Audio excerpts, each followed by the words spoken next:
Assalomu alaykum do'stlar. Bugun 11-mart. Hammaga xayrli kun. Xudo xolasa. Ishlarni boshlab oldik.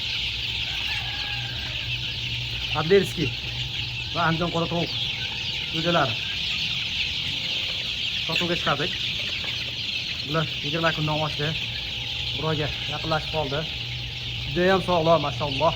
Maşalloh deb qo'yasizlar. Juda ham sog'lom. Ozgina xonasi ketganiga biz devorga olib qo'yibdi.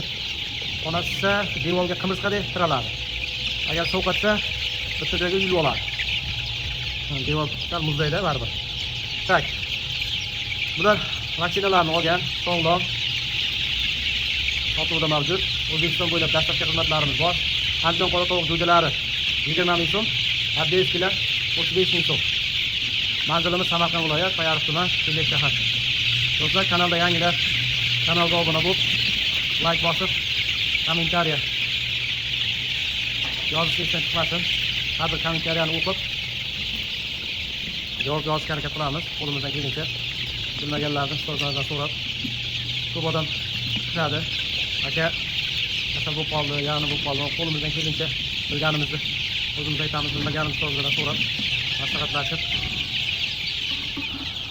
qo'limizdan kelguncha aytamiz. Mana jang qurboni bo'lmaydi deganda men o'lim bor.